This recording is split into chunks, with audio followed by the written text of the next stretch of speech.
اعوذ باللہ من الشیطان اللعین الرجیم بسم اللہ الرحمن الرحیم اللہم صلی علی محمد وآل محمد وعجل فرجہم۔ آج ماہ مبارک رمضان کی 24 تاریخ ہے۔ آج کا موضوع ہے سخاوت۔ سخاوت کیا ہے، اس کی حقیقت کیا ہے، اس کا سمجھنا ضروری ہے۔ اسی مناسبت سے ایک عدد آیت اور ایک عدد حدیث کا انتخاب کیا گیا ہے۔ آج کی آیت ہے سورہ اسرا کی آیت نمبر 29۔ ارشاد ہوتا ہے وَلَا تَجْعَلْ يَدَكَ مَغْلُولَةً إِلَىٰ عُنُقِكَ وَلَا تَبْسُطْهَا كُلَّ الْبَسْطِ فَتَقْعُدَ مَلُومًا مَحْسُورًا۔ اے میرے رسول، اپنے ہاتھوں کو نہ تو اتنا تنگ کرو کہ کسی کو کچھ نہ دو، اور نہ بالکل کھول دو کہ سب کچھ دے ڈالو، اور آخر میں تم کو ملامت اور افسوس کرنا پڑے۔ حکم رسول کو ہے مگر مراد امت ہے۔ پیغام رسول کے ذریعے امت کو دیا جا رہا ہے کہ تم اس طریقے سے خرچہ کرو کہ نہ پوری مٹھی کھول دو، نہ پوری مٹھی بند کر دو۔ یہ اسراف کیا ہے، یہ بخل کیا ہے، یہ سخاوت کیا ہے، اسی کو ہمارے امام معصوم علیہ السلام نے اس طرح سے سمجھایا کہ جب ایک شخص آیا سوال کیا تو آپ نے ایک مٹھی کنکڑیاں اٹھائیں اور پھر اس کے بعد کھول دیا، اس طرح سے کہ تمام کنکڑیاں گر گئیں۔ آپ نے کہا اسے اسراف کہتے ہیں۔ پھر آپ نے ایک مٹھی کنکڑیاں اٹھائیں اور مٹھی کو مضبوطی سے بند کر لیا، ایک بھی کنکڑی نہیں گری۔ آپ نے فرمایا اسے بخل کہتے ہیں۔ پھر آپ نے ایک مٹھی کنکڑی اٹھائی اور اس طریقے سے مٹھی کو کھولا کہ کچھ کنکڑیاں گر گئیں اور کچھ کنکڑیاں نہیں گری۔ کہ یہی اعتدال کا راستہ ہے، یہی اقتصاد کا راستہ ہے۔ سخاوت کسے کہتے ہیں، حدیث سماعت فرمائیں تاکہ سمجھ میں آئے کہ حقیقت سخاوت کیا ہے۔ امام حسن عسکری علیہ السلام فرماتے ہیں ان للسخاء مقدار، سخاوت کی ایک مقدار ہے۔ کوئی چیز جب مقدار سے زیادہ بڑھ جاتی ہے تو وہ اپنی حقیقت کو کھو دیتی ہے۔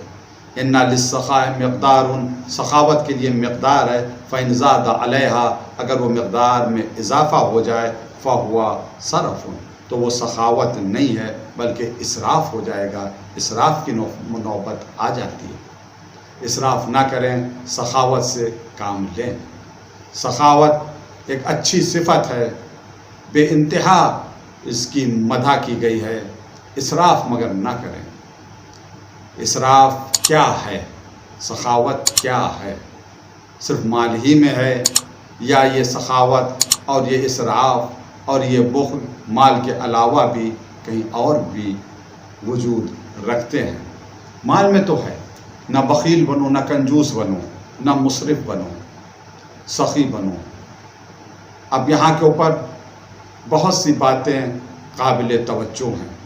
کچھ لوگ ایسے ہیں کہ جو بڑی محنت سے پیسہ کماتے ہیں اور بڑی محنت سے پیسے کو محفوظ رکھتے ہیں، یعنی خرچہ بھی نہیں کرتے، ایک ایک پیسے کو اپنے پاس محفوظ رکھتے ہیں، خرچہ نہیں کرتے ہیں۔ کس کے لیے انسان کما رہا ہے؟ بخل سے کیا فائدہ؟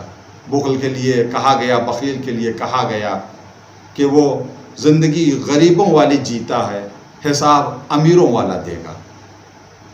بخل سے پرہیز کرنا چاہیے۔ اسراف بھی نہ ہو کہ دونوں ہاتھ سے لٹا رہے ہیں، آنکھ بند کر کے پیسہ خرچہ کر رہے ہیں۔ اعتدال کا راستہ، اقتصاد کا راستہ، بیچ کا راستہ، جیسا کہ امام نے فرمایا نہ پوری مٹھی کھولو، نہ پوری مٹھی بند کرو۔ یہ بیچ کا راستہ اہم راستہ ہے۔ یاد رکھیں یہ اسراف، یہ بخل، یہ جود و سخا صرف پیسے میں نہیں ہے، اور بھی کئی جگہ کے اوپر اس کا اطلاق ہوتا ہے۔ پیسے کے علاوہ بھی اس کا اسراف کئی اور جگہ ہوتا ہے۔ وہ کہاں کے اوپر ہوتا ہے؟ ہماری رفتار میں، ہماری گفتار میں، ہر جگہ میں اعتدال کا راستہ اختیار کرنا چاہیے۔ ہر جگہ ہمیں بیچ کا راستہ اختیار کرنا چاہیے، نہ بالکل خاموش ہوں، نہ بولنے کے بولتے ہی چلے جا رہے ہیں، بلکہ بیچ کا راستہ وہ اختیار کیا جائے۔ رفتار میں بھی ایسا کرنے کی کوشش کرنی چاہیے۔ سخاوت ایک بہت اچھی صفت ہے۔ سخی کون ہوتا ہے؟ جو دوسروں کا درد محسوس کرے۔ لیکن یاد رکھیں، سخاوت انسان اپنے پیسے میں کرے، دوسرے کے پیسے میں سخاوت نہیں کی جاتی۔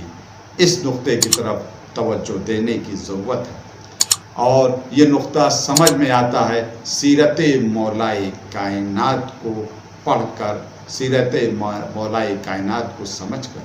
سخی اتنے زیادہ سخی ہیں کہ اگر سائل ایک روٹی مانگ رہا ہے اور غلام یہ کہہ رہا ہے کہ روٹی دسترخوان میں، تو آپ فرماتے دسترخوان دے دو، کا دسترخوان صندوق میں، کا صندوق دے دو، صندوق اونٹ کے اوپر، کا اونٹ دے دو، کا اونٹ قطار میں، کا پوری قطار سائل کو دے دو۔ گھبرا کر لگام کو، مہار کو چھوڑ دیا، گھبرا کر کا خبر مہار کو کیوں چھوڑ دیا؟ کہ آقا دیکھ رہا ہوں دریائے سخاوت جوش میں، کہ ایسا نہ ہو کہ آپ کہہ دیں کہ تم بھی ساتھ میں چلے جاؤ، آپ جیسا آقا ہمیں کہاں ملے گا۔ سخاوت کا یہ عالم ہے، جود و کرم کا یہ عالم ہے کہ ایک روٹی کوئی مانگ رہا ہے تو پورا دسترخوان دے رہے ہیں، پورا صندوق دے رہے ہیں، پوری اونٹ کی قطار دے رہے ہیں سائل کو۔ مگر یہی علی بن ابی طالب علیہ السلام ہے، سگا بھائی آتا ہے اور گزارش کرتا ہے کہ بیت المال سے کچھ زیادہ وظیفہ مقرر کر دیں کیونکہ گھر کا خرچہ نہیں چل رہا۔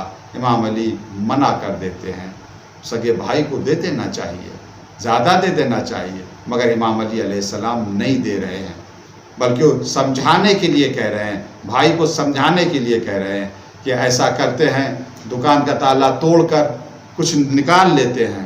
تو حیرت سے جناب یقین امام علی علیہ السلام کو دیکھ کر کہتے ہیں معاذ اللہ یہ تو چوری ہوئی، آپ چوری سکھا رہے ہیں۔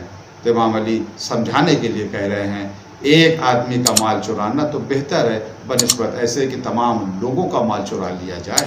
یہ بیت المال تو حکومت کا ہے، حکومت یعنی پبلک کے، یہ عوام کا حق ہے، اگر میں اسے لوں گا تو میں دوں گا تو کسی کا حق چلا جائے گا۔ سمجھانے کے لیے کہا۔ دیکھیے ایک طرف سیرت یہ ہے کہ ایک روٹی کسی نے مانگی، پوری اونٹ کی قطار دے دی، دوسری طرف سگا بھائی آیا کہ بیت المال سے کچھ زیادہ وظیفہ دے دو، مگر اسے نہیں دیا، منع کر دیا۔ سمجھیے سخاوت کسے کہتے ہیں؟